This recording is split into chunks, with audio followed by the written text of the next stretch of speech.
Hello, hello. What up, though? What up, though? Happy New Year's. What up? Blaze of Soul podcast back.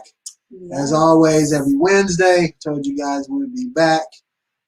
Ready to dispel rumors, talk about current events, give a little insight into what we do, as well as highlight role models, community leaders, entrepreneurs, people within your community that are making a difference. Man, it's been a trying, it's been a trying year, let's be honest. Yeah. But it has also been a trying, last 2 weeks or so. We've discussed kind of at length what's been going on in the world. But as promised, we are back to our originally scheduled podcast where we bring on guests and kind of talk about what they're doing, what they're about, and how they contribute to our community as a whole. Yes.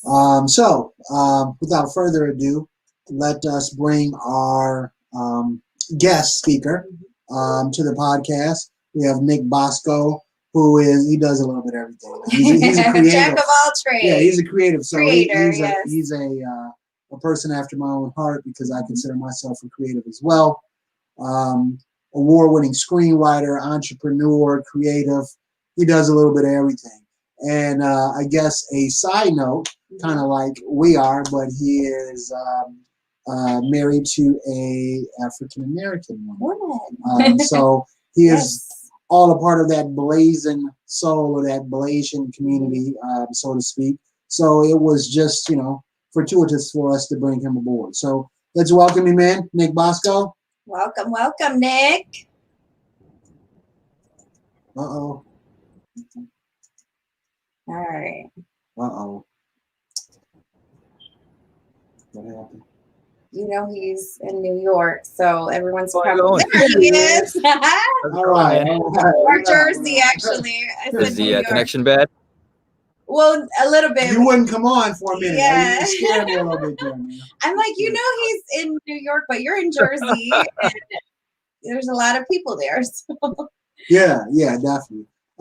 Thank you for coming on, Nick. We welcome you aboard to the Blaze of Soul podcast. We have a lot of interesting things that we'd like to discuss with you. And also, you're a part of that, I guess, Blasian family there. So that's another good thing. Absolutely. Okay, there we are. Yeah, I mean, right, so, it is the wave of the future. No doubt. So let's start out with telling everyone a little bit about yourself. Who you are. So you could. Is there a lag? A little lag. A little bit. Sure. Raise up the peace sign. Let me see you raise up. Where do the I peace begin? Yep, you're lagging a little bit there, sir. There's a little bit of a lag. We'll Yeah, we can work through this.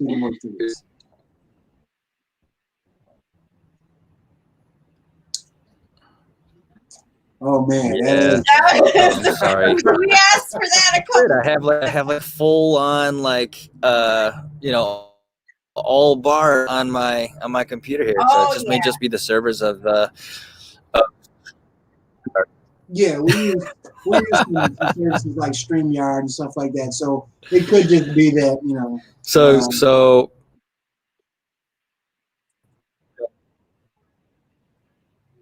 or if you have any other connection that's on or your phone or anything close by, that helps sometimes to turn I'm those sure off. there's so many people on right now. It's funny.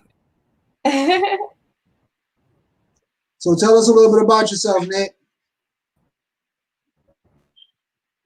Let me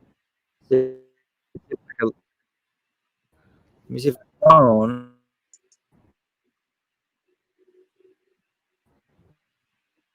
Yeah, so Illinois, baby, and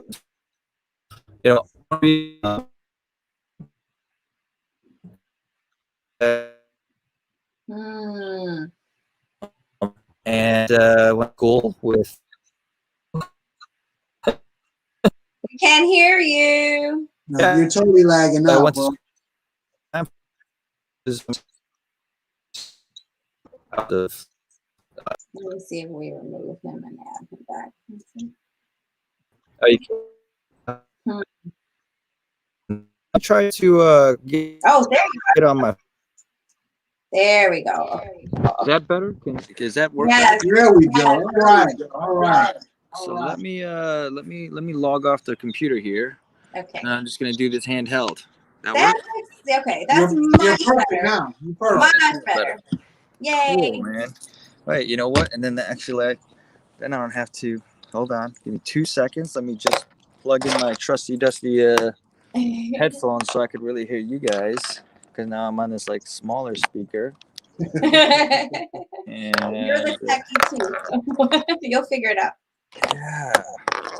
I don't know, and it's actually interesting too because I actually prefer like the wired headphones as opposed to the AirPods. Just because I like to sing karaoke, and you can't use Smule without the wired microphone. It doesn't you can't hear yourself the way that you can. And it doesn't go through their filters. So like if you're doing with any type of filter or something like that, it doesn't work. So are we real time now? Yes, we're real time. All right. Hey, right. And take 2. Yes, take 2. Tell us about yourself. Okay, sure. Yeah, man. I mean, so I guess I could start. I mean, you know what? Let me start like post college, right? I you know, like so. I mean, I went to college. I graduated top of my class, which was my design school, and then because I was one of the top students in the class, I actually got a chance to go to Italy and teach and work in Italy. And that was an amazing experience, man. That was one of my fondest experiences in my life because I was there for like about 3 months and was living the life. And when I was in school is actually when I started modeling. And so I had my agencies, and we had agencies in the United States and in Europe. So I was able to just kind of like jump over to Europe, start working with agencies over there.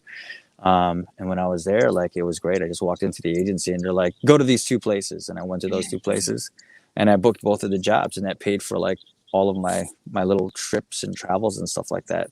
So that was pretty cool. That was back in the day when United Colors of Benetton was a big brand. Yeah. You did modeling for them? Yeah. I shot with the Olivieri Tuscani, who was the guy who did all the controversial photo shoots where, like, where you had the horses who were humping each other, the white horse and the black horse. You remember that ad? Like, he had a lot of controversial stuff that he did, but he built the brand from the ground up. I mean, he's the one who was like talking to this person who was making these it was just basically blank sweatpants and sweatshirts, just brightly colored. Wow. And he was like, let me turn this into a brand for you. So that experience, I mean, was amazing. I used a lot of the techniques that I learned in my own photography, from all of my different photo shoots that I've been, whether it be studio shooting or whether it be outdoors or whatever. So my experience in front of the camera has given me a unique opportunity to offer other models or other, just my clients and stuff like that, the ability to shoot at like a very high level, but like not without like a bazillion-dollar budget, Right. So it's good. I mean, I like I like photography. I mean, it's one of my favorite things. I mean, it's a great craft to have. But so, and then like after I got back, I just basically started my business, and then, just started banging down doors, man. And so did you like modeling? I loved it. I mean, it's hard work, as an Asian American model, right? It's very difficult, right? So like you would like, let's say, for example, I'll give you a perfect example since you're in the Midwest, Kohl's, right? Yeah. Kohl's has like 1,000 gazillion page catalog back in the day, right? Kohl's, Marshall Fields, Montgomery Wards, like had these huge catalogs, right? And so, when it came to catalog season, they would be, have to revamp their catalog, and they would, you would be shooting for 1 or maybe 2 days if you're lucky, and then like all your white counterparts would be booked for the entire month. Oh, wow. Every day they'd be pulling in. Do you like think that's 50, changed 60. now, or do you think it's still the same? Oh, I mean, the industry is still very much the same. I mean, Yeah. brands will pull in, ethnic models just for like to grab that brand image and stuff like that. But like the bulk of everything, that they do is primarily catering to, the Great White Way, if you will. Right. Yeah. So, but it is what it is. You know what I mean? Right. You know. It's fun, when you it's great to get a call and says, hey, you're booked, you're hopping on a plane and you're going here, you're going there, and that's the dream, right? You're like living this dream of like, wow, man, I'm like working and I'm like doing this and this is cool. And then when you're young, Yeah. and you get a call and you're like, okay, so your day rate is 10,000 for the day, and you're like, holy Wow. what? You're like, what? That's pretty amazing. You're like, Oh my wait goodness. a second. And coming from a modest, working family, when you hear numbers like that, you're like, holy mackerel, this is crazy. Right. But the industry, and that's where it's like you really don't know, like really the magnitude of things, because it's even like supermodels, if they're getting 15,000 for the shoot, the photographer is getting 150 grand just for rolling out of bed. Wow. The ad agency, Yeah. the art directors, the ad agency, like it's such an ecosystem. And by the time you get to the models, they're negotiating, for as low as rate as possible for the best talent, right? Right. And so, Now, but do you think that the jobs that you got, like you said, were 1 or 2 days as opposed to a whole month getting booked? Do you think that is because of you being a minority? And then on the flip side, do you think that they are getting you because they want that minority look for certain ad placement? Well, see, that's kind of like the cool thing, which was when I was starting, like multicultural marketing kind of was just being born, right? Advertising agencies weren't really interested in catering to minority markets, so multicultural marketing agencies and advertising agencies started to pop up. Case in point, there's one in New York City. There used to be one in New York City called Kang and Lee, and Elliot Kang is one of my mentors now. He ended up selling the agency to Gray Worldwide for about $120 million, man. Like he did pretty well for himself, and that's all they did. He basically said, hey, guess what? You're missing the entire Asian American population. And you're missing all the millions of dollars you could be making by advertising directly to us with our faces. So, once I came to New York, I was getting calls for those type of ads. And through them, I did like an ads for UPS, E-Trade, FedEx, Biz.com was a .com, like during the .com craze, I'm just trying to remember all of them. I did one for IBM, and that was all over the city for a train, so like, there's that aspect. So like there's the multicultural. So like if they are going to have what they call a multiculti cast, right? Then I'd be, in the running for it. But at the same time, when you're dealing with fashion brands who have, a catalog and they have a certain target demographic and they want to be perceived as all-inclusive, they'll throw a couple of people in there just to kind of just deckle it with a little bit of color and a little bit of flair, you know what I mean? But that's not really their brand, you know what I mean? And that's not really who they're going after. So you'll see, a couple of faces maybe on the cover and stuff, but then like you open up the book and you're like, oh, where'd they go? Just for the cover, yeah. Well, Yeah. I thought it was interesting. I've been in advertising marketing for, 10, 15 years now. And because you're in the industry, you notice certain things that other people didn't notice or won't necessarily notice. Right. And I see on certain channels, even though it's the same company, the commercial will be catered a little different. Point taken, there could be a McDonald's commercial on ABC and there could be a McDonald's commercial on BET. And even though they're selling the same product, it's a vastly different commercial. And I don't know, how I feel about that. On one end, I'm like, okay, it seems like they are finally kind of catering to your culture. But then on the other hand, on a major network, they do for lack of a better term, a white influence commercial, while on smaller TV stations, it's a little different. It's, all black people in the McDonald's, and he driving his car, bumping the sounds, stuff like that.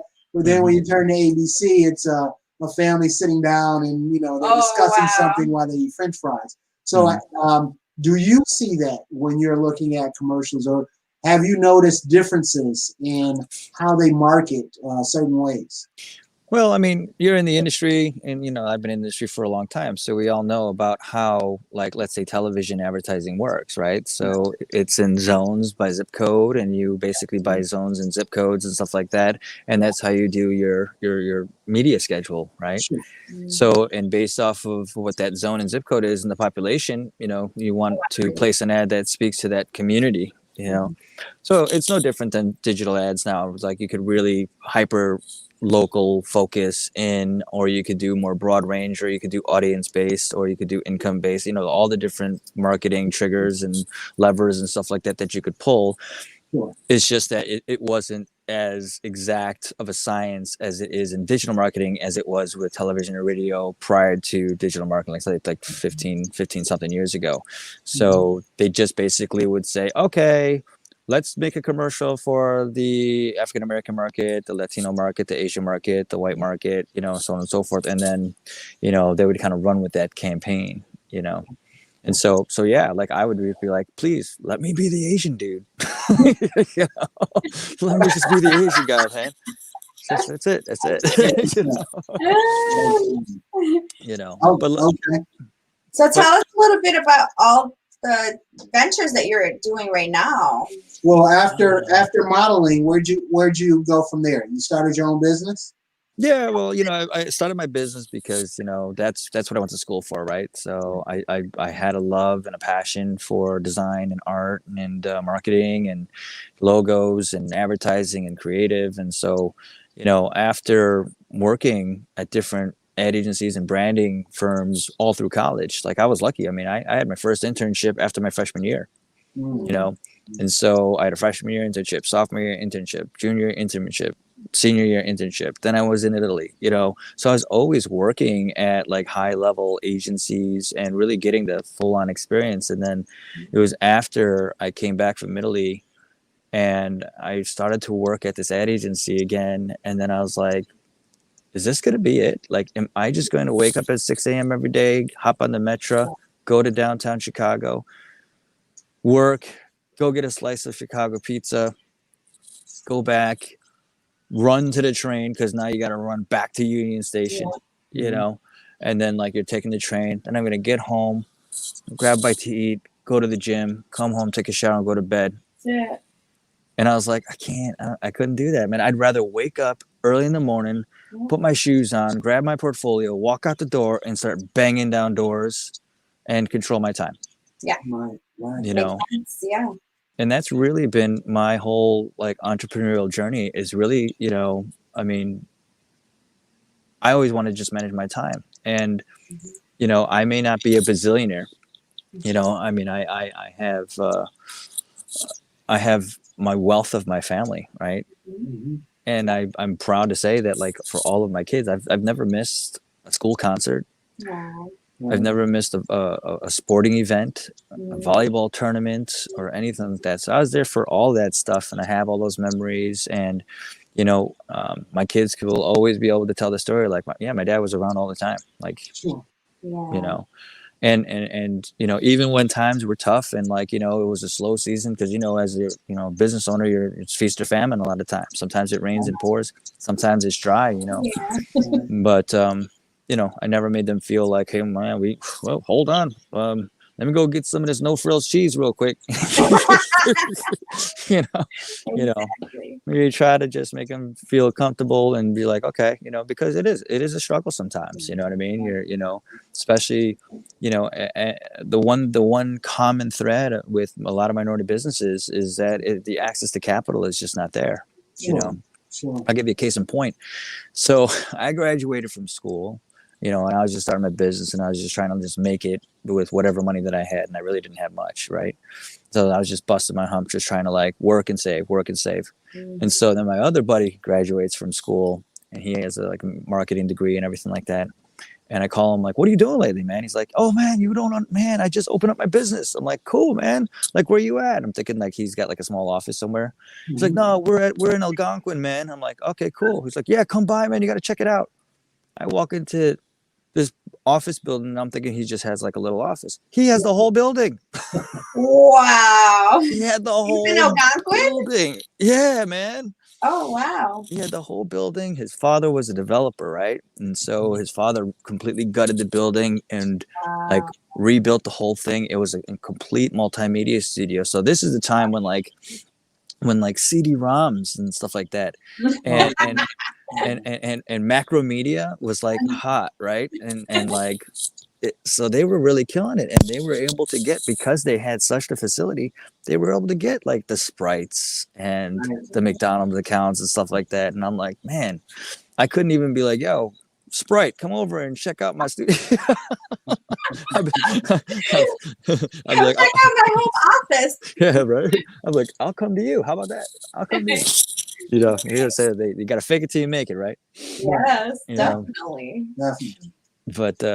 But yeah, no. So then I started my business, and I just continued. I just continued to do more modeling, and then I got more commercials. So that was really fun. Like breaking into the commercial industry and like shooting national commercials, working on big budget, like $50 million spots and stuff like that. Wow. That was really awesome. And my one claim to fame, my favorite memory was, of course, I'm in Chicago at the time, right? Mm-hmm. I booked a commercial with Michael Jordan. Wow, that's pretty cool. Tell us about that. It was awesome. It was for WorldCom. So if you remember WorldCom, right? And they were launching a new long distance calling card. And so the commercial was, it starts out where it's a press conference, and they're like, it was LDDS WorldCom, which was the name of the company. And like, we have contracted Michael Jordan as our spokesperson. And Michael was like, yeah. And they're like, Michael whispers in the guy's ear. He's like, "When are we going to shoot the commercial?" And the guy's like, "We had something else in mind." And then they like do all these quick cuts where Michael Jordan is doing cold calling telemarketing on behalf of the company. Did you get to meet Mike? Yeah, we were standing literally shoulder to shoulder at Craft Services, and there's a scene in the commercial where this kid is chewing gum, and he picks up the phone. He's like, "Hi, this is Michael Jordan." The kid opens his mouth and the gum falls out. That would have in real life. That was like me. That's what I was going through, and I was like, right. Like, oh wow, man! I'm standing next to you. I'm like, wow, this is cool. But like we just had a nice conversation. We were eating licorice at the table.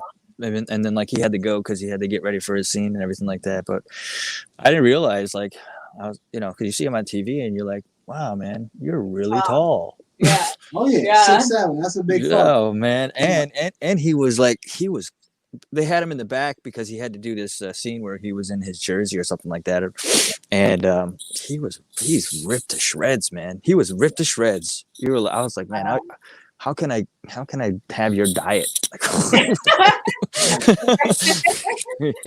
Clearly you're not eating Italian food. Yeah, right. But yeah, man, that was really awesome. And really that was so in order to join the union, you have to do a certain amount of national spots. So that was my must join spot. So, but then that played during the NBA finals, and I was able to pay off my SAG dues, which you have to pay a one-time upfront payment for that. Mm-hmm. And then you just pay your dues annually, So no, man, I just got my new card, man. I'm 23 years into this. Wow. It's crazy, man. But it's cool, man. But yeah, so I was able to do that. But then after that, man, I started to do more commercials, get more commercial auditions. And then when I moved to Jersey, or moved to New York, actually, I did some more. I have one really great story about the star of Crouching Tiger, Hidden Dragon. Oh, really? Yeah, man. So, you know, I mean, I'm young. I'm in my 20s at the time, you know, and you know, I'm all muscular and, you know, everything. So, uh, I'm friends with this woman, and she just happens to, you know, she's a Chinese woman, and she just happens to be a manager. So, like one night, she calls me up and she's like, "Hey, Nick, why don't you come and meet me and some friends? We're gonna go play some mahjong at this hotel. You know, I've never played before." So I was like, "Okay, cool, man. That sounds great. Like, I don't want you to meet somebody." And I'm like, "Cool." It's like, all right. So I show up, and I walk in the door, and you know, I see, you know, the woman, and then I see this young girl in the corner. She's just looking at the computer, like at a laptop. And the girl turns around, and she goes like this, and then she looks over to my friend, and then she says in Chinese, "Does he have a girlfriend?"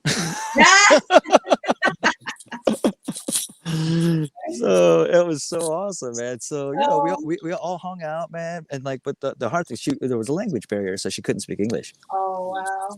And let me just stop right here and say, you might get in trouble for that one when we get off the podcast. Your wife might be like, "Oh, does he have a girlfriend?" So I just want to throw that out there. That was a long time oh ago. yeah, it was a long time ago. Get anything.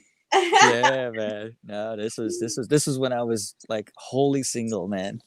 But like, you know, then like so we had fun, everything was great, you know, and we developed a friendship, and but we, you know, it was such a language barrier, you know, it was very tough, but she's such a sweet person, and like all the tabloids are liars because she's a really sweet person. And then like 4 years later, no, yeah, 4 or 5 years later, I get a call from my manager or my agent, and they're like, "Hey,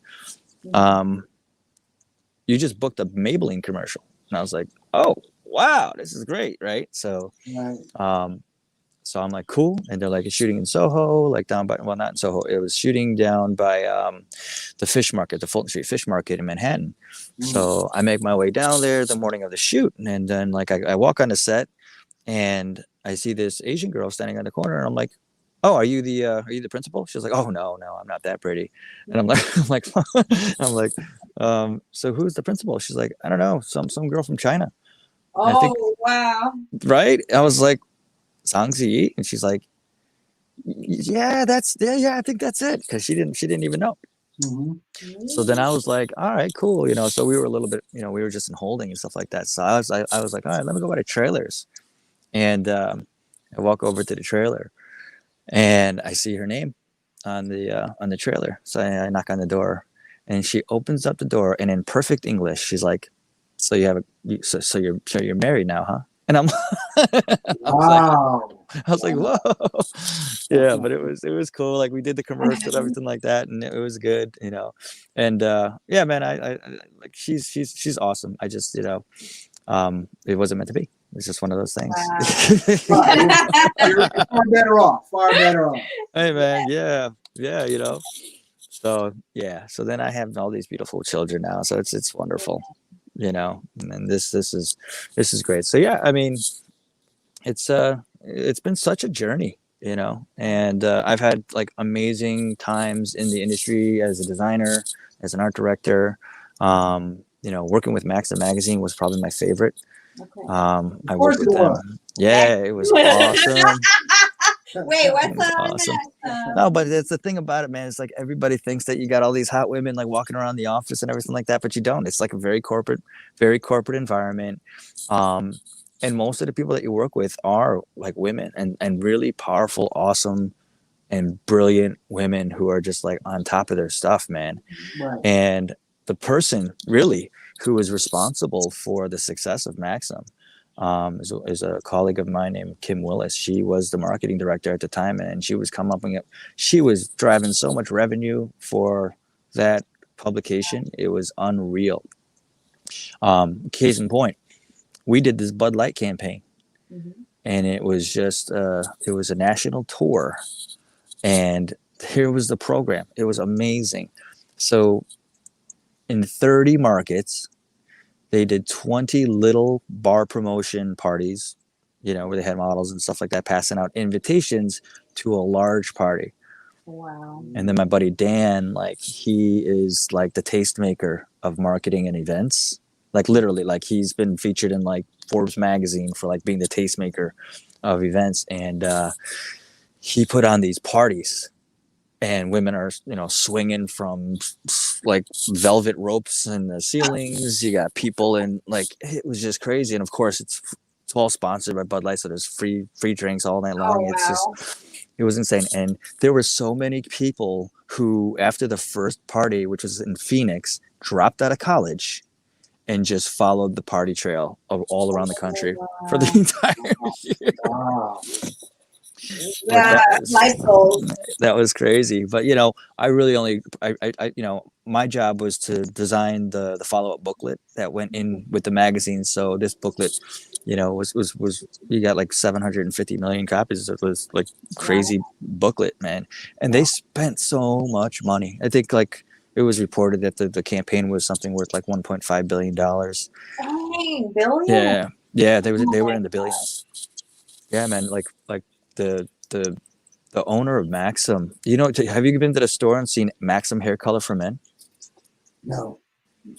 As you can see, Where do you think he's gonna go get some hair color? I don't color my hair. I keep it natural, you know.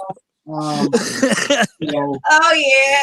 Not, I'm not a big hair color guy, you know. I like to just get up in the morning, brush my hair, kind of style it a little bit with some gel, and then go hit the day. No, that was crazy. But yeah, like it was reported, like, you know, and you know, I can't say that you know, I am the authority, but like, you know, from what I heard, that it was one day actually that this company, this manufacturer came in and they wanted to license the brand. Mm-hmm. And they came with a suitcase with $1 million in cash, and you're just like, here, we want to, here's your upfront payment to the guy, to Felix Dennis. And Felix Dennis is amazing. He has the most amazing James Earl Jones British voice. Okay. It's so like, hello, how are you? Remember when we were at the Christmas party, and you know, they're like, Felix, come on, speak, Felix, Felix. You know, everybody's like chanting and stuff like this. This is really like at the height. It's when we hit like, I think 2.5 million in circulation. It was like something like a page rate was like $180,000 for a page, you know, of advertising. Wow. And everyone was just going crazy at that time. Ad salespeople were like pulling it in like crazy. And he gets on the microphone and he's like, everybody's like hushing, and he's like, how does it feel to ride the crest of a wave? And I was like, wow, that guy's got an awesome voice.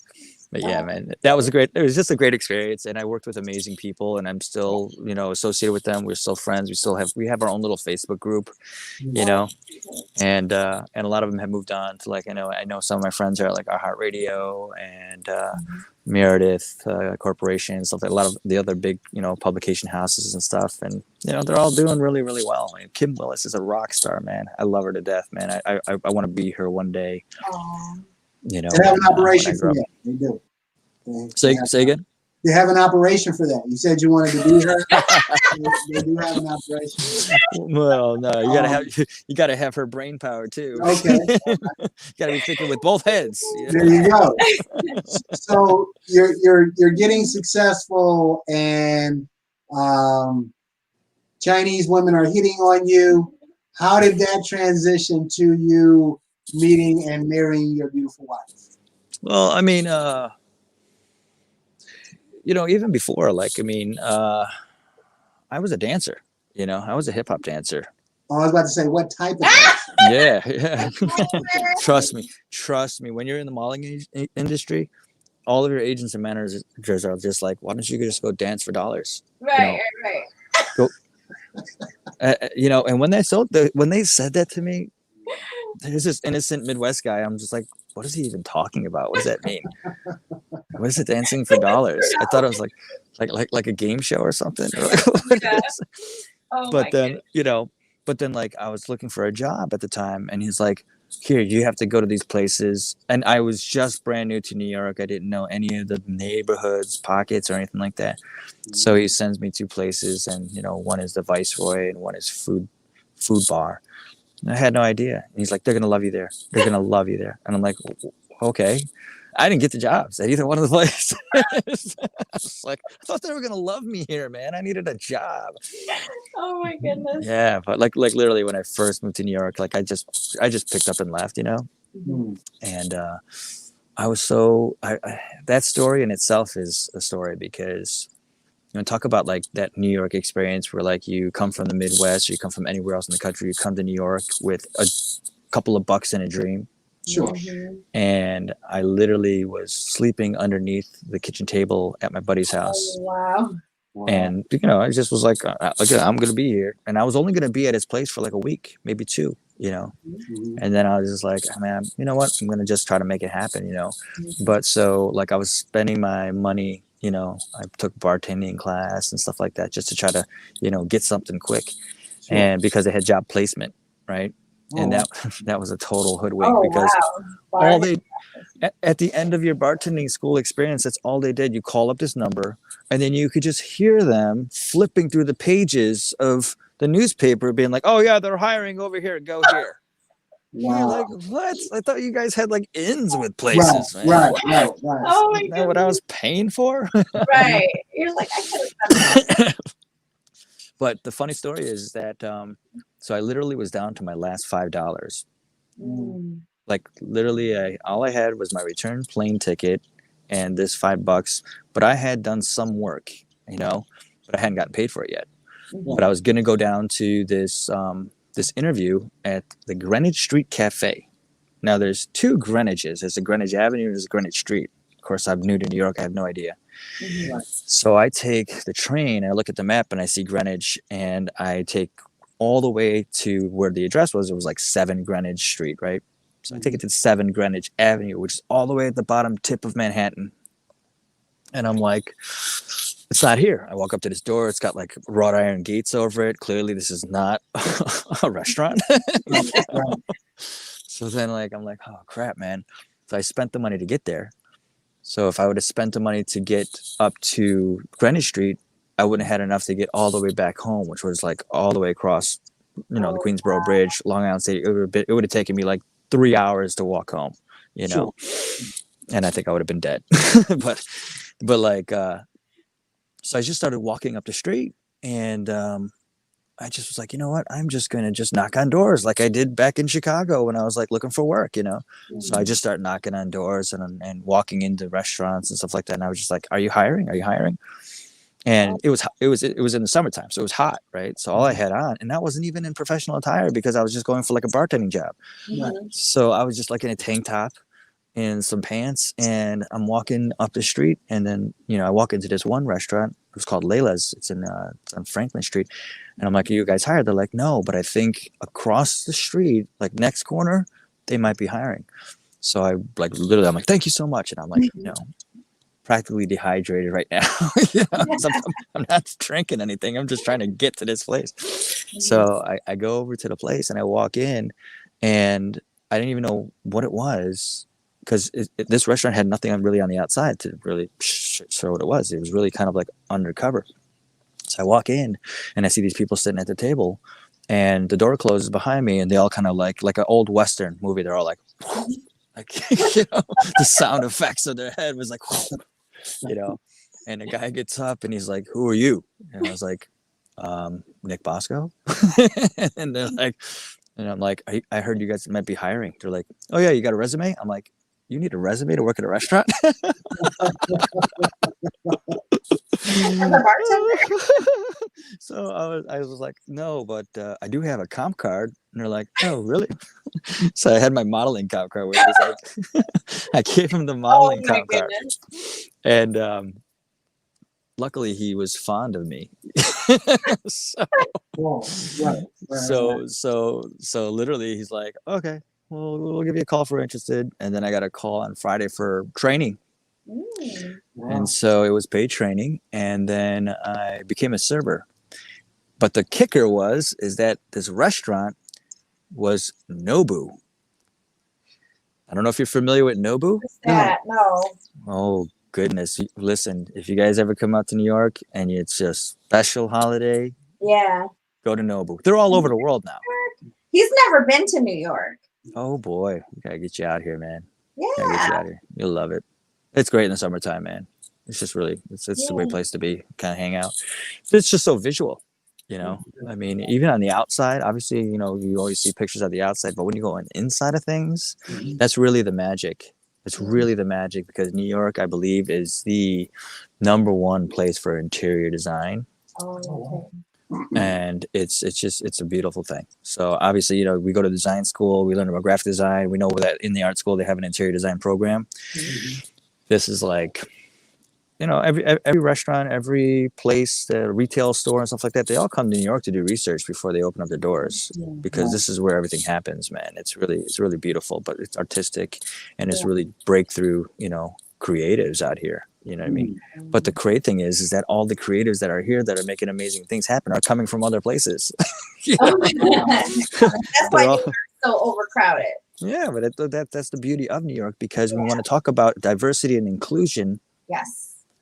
And we want to talk about immigrants. They make New York, they make this place great, because they bring their influences and their inspirations from all over the world. You know, and that's why we don't eat hamburgers and fries every single day. Right. You know, I mean, we get Variety, right? every single type of food you want to get is made by that type of person. Right. Yeah. You know what I mean? It's really an amazing experience. So yeah, definitely come out, man. And before you come out, I can actually write you a tour itinerary of places to hit. That's what's up. You know what I'm saying? That are not just like your tourist traps. Like, no, I'm not sending you to Red Lobster in Times Square. Right. Yeah, We we'll can get that anywhere.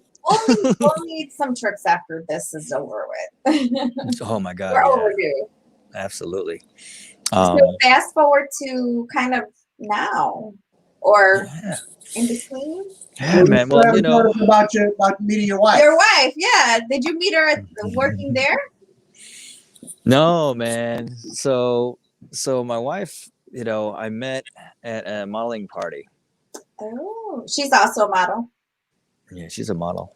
She's a singer. Oh wow. Okay. Yeah, she's a singer. She's amazing. Oh wow. And then yeah, she's just awesome. She's just an awesome person, and very extremely talented. And she's a good mother. So that's all good. You know what I mean? She's a good mother, and it's tough to find somebody who can kind of maintain.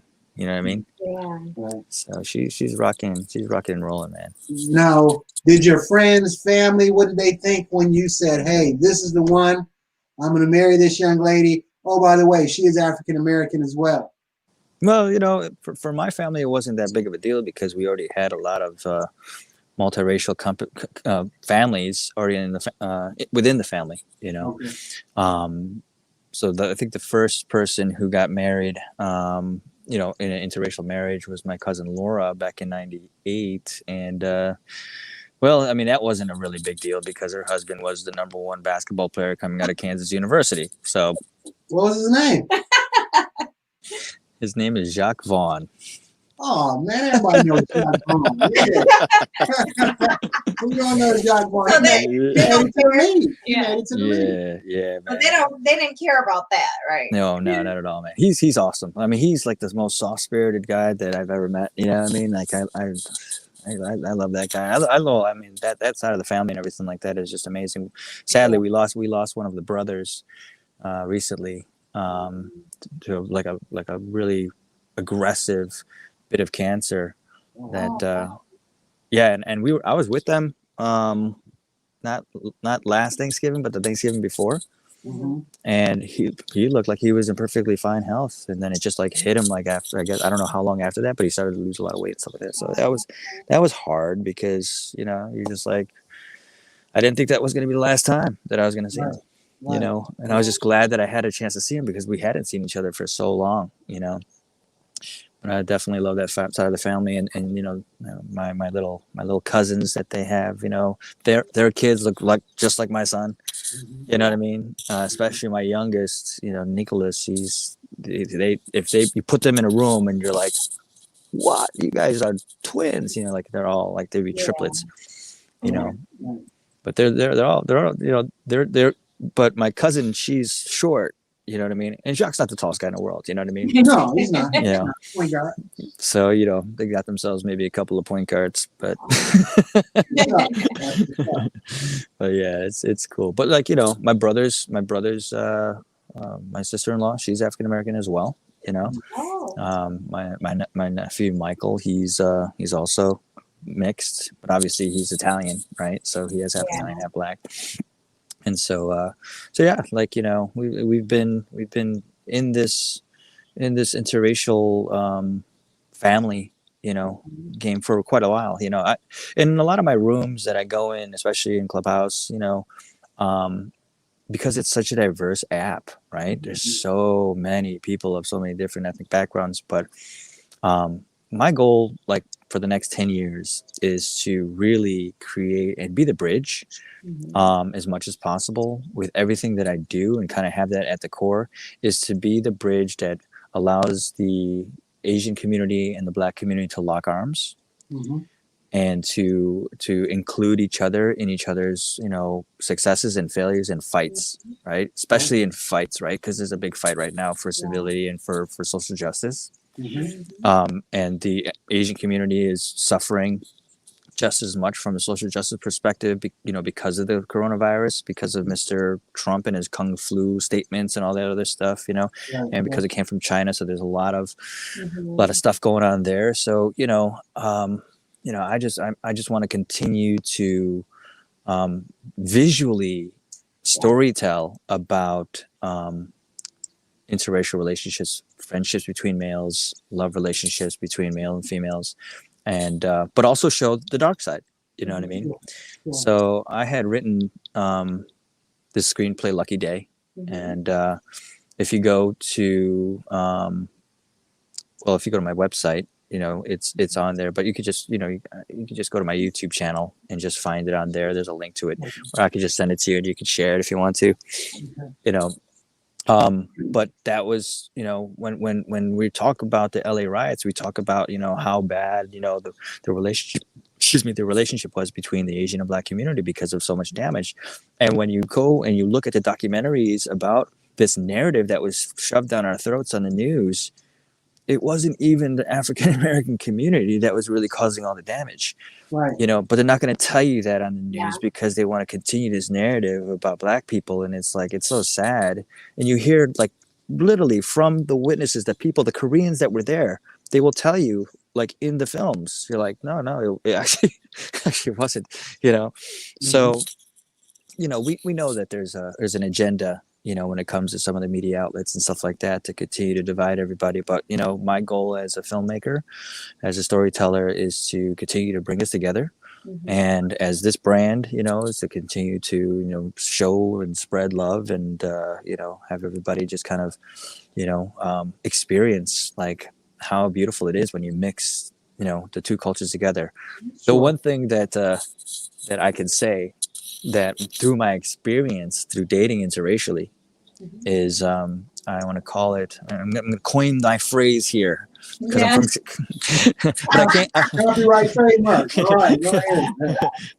I can't own it, right? I can't own it because it's almost like, it's like the three-peat or the trifecta or the triangle offense, right?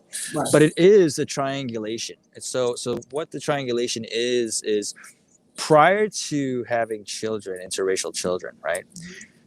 Everybody has their opinions about interracial dating, like, how could you be pro-Black if you're dating an Asian girl? Right. Or like, he gets that all the time. Yeah. He gets that all the time. How are you with an Asian and you're pro-Black? Yeah. Yeah. And then it's like, and then, I get asked the question all the time, like, why are you so pro-Black? I'm like, because my kids and my significant other just happens to be of that ilk. So, but yeah, so what happens is you get all these knuckleheads, right, who come out of their woodwork and they just start saying stuff like that, and and how aggressive it can get sometimes, what I mean? No doubt. So, but the light at the end of the tunnel is that you have a child, and now the triangulation is eyeball triangulation. So the person who's walking past you, and they look at you and they look at your other, Yeah. they look down, they look back up, and then they go, oh my God, that baby is beautiful. Yeah. No doubt. No doubt. But that wouldn't have happened before. You know what I mean? So, Right. you know, and I was like, man, you know, what was so cool? It was just like, yeah, man, like it's kind of cool because, you know, having an attractive couple, you know, that's also interracial is inspiring for a lot of people who have been closed-minded or who haven't been allowed to, you know, date outside of their race, you know, whether it be from their friends pressure, family pressure, stuff like that. Yeah. You know, Right. it's just something that you know, you should allow yourself to do, you know, just like sleeping, you know. Mhm. I was on a panel, you know, in Washington Heights, and here's a funny thing, like, you know, um for its existence, right, and up until the popularity of hip hop, Washington Heights used to be completely against being called black, you know. it's Mhm. it's it's, it's Puerto Rican, Dominican, you know, like mostly Dominican, right? And so this conference was put together back in 2004 at SUNY University in New York, and my friend who was a publicist, he's like, "Yo, Nick, can you sit on this panel?" And I was like, "Yeah, absolutely, man." And it was great to just be able to have a platform at that time, and to be in front of a crowd and to just be like, "All right, cool, man." Like we talked about a lot of different things, but I said, if you just get one takeaway from this conference and from this panel, just do me a favor. When you walk out of here today and you get on that subway, be deliberate and talk to somebody who doesn't look like you. Right. Right. Right. Let's start to change. And, you know, everybody refers to the Gandhi statement, like, you know, be the change that you want to see in the world. You know, start it out by talking to somebody who doesn't look like you. Right. Right. Break bread together, go have a meal. Yeah. You know what I mean? And learn. You know, and it was interesting too because, you know, in Clubhouse, you know, you're going to have a lot of different people from a lot of different backgrounds. And there was a situation where, you know, I was in an Asian room, you know, and there was one woman who was listening in, and I don't know what was being said or anything like that, but it was just basically about being creative and Asian, right? Mhm. But then, like, she just kind of, you know, she got on the microphone and she was like, I just want to just say, like, I don't know, I don't really feel comfortable, you know, in this room. And everyone was like, oh, no, no, no, like, you know, please stay, you know, and everything like that. And then one of the gentlemen got on and he was like, you know, trying to really just connect with her, you know. But in this hyper like political world that we live in, we are hearing the same catchphrases all the time. Yeah. You know, and the kiss of death came, and the guy, like if you know the guy, he is awesome. All of his business partners, like everything that he does is the same as me, you know. But like nobody's perfect, right? Right. So basically, he was just like, look, you know, when we're working together with my business partner, it's like we don't look at each other from a color perspective. Like we don't really see each other's color. Right. And she got so triggered by that, man. She was like, you know, and it came down to like that whole like we don't see color. You know, I don't see Yeah. color. Like, you know, Oh, that's what you thought you yeah, said. she's that, and I didn't say it. Like, you know, I was Yeah. just like, listen, Or you know, I that was just, guy said. and like, you know, I was just like, oh man, she's like going in on him right now, and I was like, oh man, that sucks. So, you know, I was just like, you know, I wanted to take the time to, you know, because I had the discussion with my other half, and you know, we were talking about it, and it was great because, you know, if I didn't have her other half, or you know, have another, you know, African American in my house, you know, I may make the same mistake. You know what I mean? Right. But because I have, you know, broken bread, I've had taken the time to get educated about like what is offensive, and even though I know all the things that are offensive, I'm like, oh wait, was that offensive?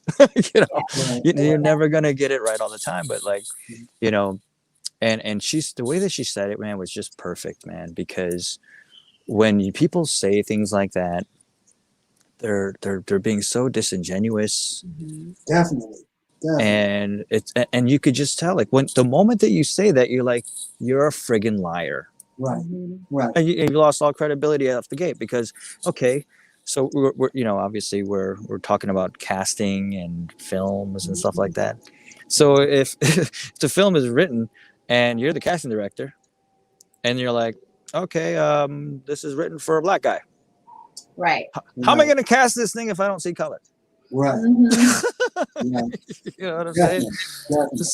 So we all do see color, right? But like, you know, certain groups of people see color and they're scared shitless and they, you know, they hate it. Yep. They make policies against it, you know.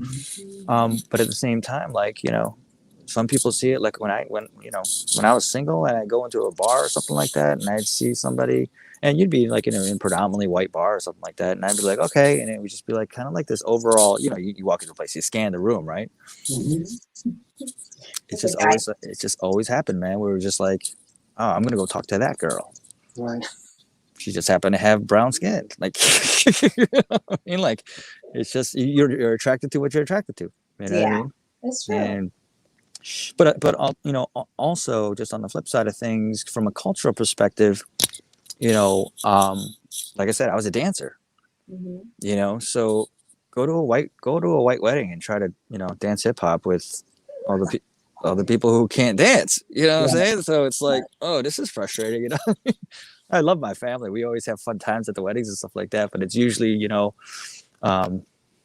YMCA, Paradise at the Paradise and Dashboard Light. You get the usual numbers, you know. Right. You know, I can't. but you know, like, you know, so as a dancer, you know, that's when, you know, you start to really just see the beauty, you know. And it's a cultural beauty. It's really a cultural beauty, you know. And yeah, man. I mean, I'm also an advocate for K-pop, man. I love K-pop, you know, and I'm introducing my kids to K-pop and really kind of helping them become proud of their Korean heritage and stuff like that. But I'm also reminding them, I'm like, hey guys, just remember, if it wasn't for Michael Jackson, there'd be no K-pop. You know what I'm saying? So and that's where it's like, okay, you can get it, but at least if you give respect to the people that was born from, you know, like we talk about appropriation and stuff like that, and is K-pop appropriation? Yeah, but you know what? If you pay respects to the people who brought it, and then you take it and you enhance it, or you put your own spin on it and stuff like that, then it's great. Then it's like that's a cultural exchange. You know what I'm saying? It's different than like, have you seen Ma Rainey's Black Bottom? No. You seen that? Ma Rainey's Black Bottom. So ironically, I saw that play for the first time in Chicago at the Goodman Theater, and now it's a movie. It's on Netflix. Right. But like, and it's also Chadwick Boseman's last movie before he passed away. Yeah. So, but like in the movie, you know, like he's all full of great ideas and everything like that, and he's a brilliant musician and super talented and stuff like that, you know, and he's just trying to like be heard, you know. He just wants to get his work out there and everything like that, and like, you know, the owner of the studio, you know, he's been trying to talk to him, like, really, like, yo, man, you gotta believe in me, like, I'm good, you know, like, you know, check out my music and everything like that. And he played the old, yeah, all right, well, let me take a look at it. And then he's like, you know what? I looked at them. They're not that good. But, you know, I'll give you $25. I'll take them off your hands. Like, that was the negotiation, right? And he was just like, okay, you know, like, at least I got $25, right? Right. But then he, like, you know, takes the music and runs with it, and, you know, who knows what was born out of it. Maybe Elvis came out of that, you know what I mean? But that's the capitalist side of like the cultural, you know, this cultural exchange that, you know, we all are aware of. Like, it's terrible, you know. You know, but like, you know, we one thing that I do love is, you know, as a martial artist, right? So I studied Hapkido, you know, and Nor as well, you know. Nor, we were in Hapkido school together and everything, and then I continued on after college when I came to New York. And I don't know if you know the comedian named Godfrey. Do you know the comedian named Godfrey? Yep. Yeah. So to give you a brief history of me and Godfrey. Godfrey and I, we actually were at the same modeling agency in 1994 and 1996, like from 1994 to 1996, and then he moved to New York, right? And so when he left, you know, it was like winter. It was a winter of 1997, and I'm listening to WGCI radio. I'm in Chicago, and I'm heading into Chicago. I'm driving to the city, and they're like, yo, what's up, WGCI? We got Godfrey on the line, and I'm like, what? And he's like going off. He's like, oh, what's up, you know? And so, then I like he came back for a party, and we went to a party together and stuff, and then he went back to New York. And then so I moved to New York. I go through my whole like thing trying to get a job and everything like that. And finally, once I get settled in, I'm like, I need to get back and I need to find myself a Hapkido school.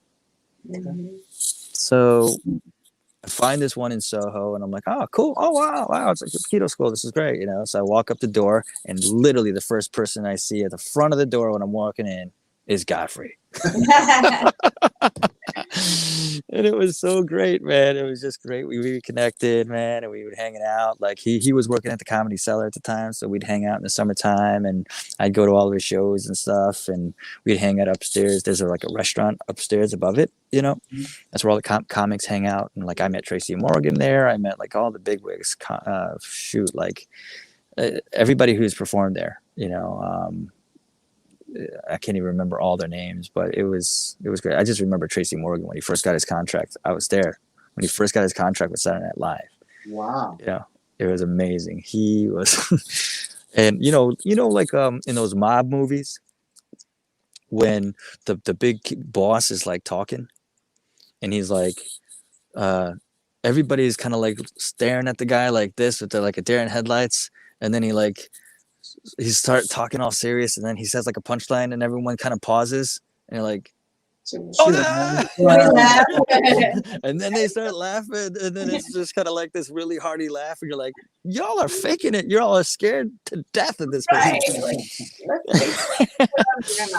So it was interesting to see like all the other comics, because you know I'm sure they were all kind of like, man, I can't believe you got the contract and everything like that, you know. Right. But then like he's like, yo, let me buy everybody a round of drinks. And he bought everybody a round of drinks, man. And he reaches down, he had sweatpants on. He reaches down in his sweatpants pocket, and he's like, pulls out like a lot of money like this big. I'm like, you walking around with like 15 grand in your pocket, man? Like, what are you doing? Right. Oh my goodness. But I'm like, I mean, I don't know. Like, if you just got like a multi-million-dollar contract, you might be walking around with a couple, maybe 5 G's in your pocket every once in a while, just to feel like, you know, I got it. You know what I mean?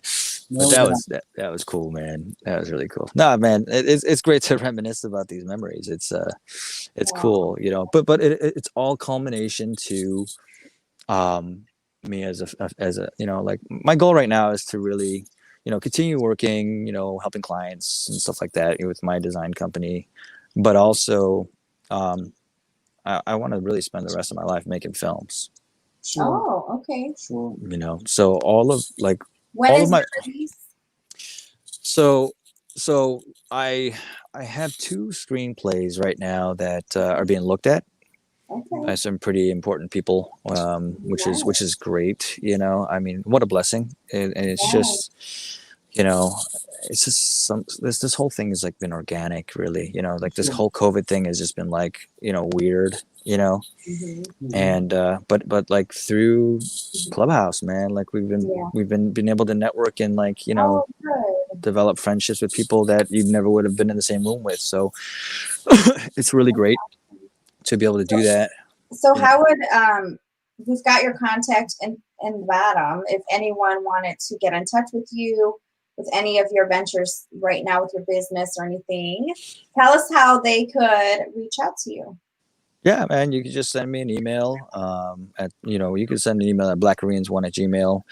You can send an email to me directly, which is nick.bosco@gmail as well. And you can go and check out blackkoreans.com. I got one of our shirts on. You know what else I got, man? I got this too, man. Hold on, I'll show you. You ain't over there stripping, are you? What's that? Stripping. Oh, okay. What up? Oh. I just got our masks in, you know. Wow. So you know, the printer had screwed up, so I had to like wait a couple of days and stuff like that. So I had to get them redone. But yeah, but they're in, man. And I'll send you some, and you know, if you guys want to do a promo you want to give them away or something like that, while you guys are doing your show, then that'll be cool. Okay. But yeah, man, we're trying to build and build and build during this COVID time, Right. and make connections and to really build a strong community, just so that we can, together, man, like, Trump has been doing such a great job of dividing the country. Yes. Yeah. So it's going to be up to us to really bring it all together and to have each other's back and to support one another. You know what I mean?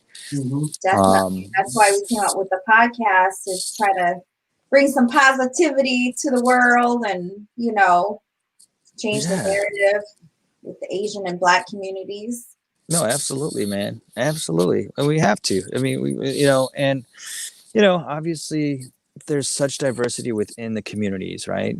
Mm-hmm. There's fragmentation in the communities. Mm-hmm. Being Black American is not being Caribbean, or African, or Middle Eastern, because obviously you're still, you know what I mean? Like it's just as diverse as it is for Asian Americans, because if you're from Southeast Asia, you're maybe not getting along with the Far East Asians. Exactly. You're not It's so weird. Because ultimately these are continents, right? These aren't just countries. It's not, and people lose sight of that whole fact of because you'll label a room like, Asians and, Asian professionals, Mm-hmm. and all of a sudden, all these Russians get on. You're like, what? And you're like, yeah, we're Asian. And you're like, yeah, you are. You're like, oh yeah, man. Categorized. Yeah. You're like all these Pakistanis or Indians, or what I mean? Like they're all Asian. They're all Asians. Mm-hmm. So when it comes down to it, Asians and Africans make up 2/3 of the world's population. Mm-hmm. But we're psychologically conditioned to think that we're the minority. Yeah. Sure. Just because we're not the 10%. Right. I mean, we weren't part of that conversation. And that's the one thing too that people forget. There was the Asian Exclusionary Act, as well as there was the fact when African Americans were not given their 40 acres and a mule. That was a big lie, right? So we both have those lies in common, and those policies that were put in place that hurt everybody economically. And then everyone was like, why are you so mad about what happened 400 years ago? Like, yo, it happened. It's happening today, man. It's all happening today. You know what I mean? And people will say, well, you're not oppressed, but you're like, yo, it's not easy for me to get along, man. It's if you one thing that has been really positive, right? And what people like Trump and stuff like that have been talking about, there have been over 500,000 new Black-owned businesses formulated during my presidency. And you're like, congratulations. What you really need to talk about is how many of them are going to last the next 5 years, because you were able to give them funding so that they can get the capital that they need in order to bring their product to market. Right. Right. Anybody can go on LegalZoom and get a business license and get an LLC and an FEIN number. Congratulations, man! You're a rock star president. No, man, you need to create policies that say, hey, if you are a person of color, African American, Asian, Hispanic, whatever, and you're starting a business, well, there's going to be a grant. Yeah. Mm-hmm. There's going to be a startup grant for you, and if you make it past 3 years, then you're going to get a second grant that's going to help propel you to the next one, so that you can start engaging people for seed, angel, Series A. You could start learning how to do all the financial raises that they're talking about on Wall Street. Right. How many of these small businesses even know how to structure the business to get ready to go public? Right. Yeah, you're not even thinking about that. You're thinking about selling candles at the next, There's another business idea for you, Nick. So we're gonna wrap it up. If anyone has any questions or anything, feel free to reach out to Nick. He's a man of all trade. He's got a lot of expertise under his belt. So if you want to pick his brain or ask him some questions about tonight's show, feel free to reach out to him, blackkoreans1@gmail.com. Thank you for coming. Thank you so much. Thanks for having me. I know you just had a new baby. We appreciate you stepping in and sharing a little bit about yourself. We look forward to doing some more things with you. Sounds good. Same here, man. All Same right. here. I'm looking forward to it. All No right. doubt. Have a good one. All right. Bye-bye. All right, guys, we ran just a little bit over, but we had some technical difficulties at first, so we wanted to get in our full hour. Thank you guys for being with us on another podcast. Once again, the information will be on our website as well as our social media platforms if you'd like to get in touch with Nick. And we'll be back next Wednesday, same time, same channel. Time, same place. Everybody be cool out there, be safe, be peaceful, and we'll see you next week. Bye-bye. Lock on. Peace.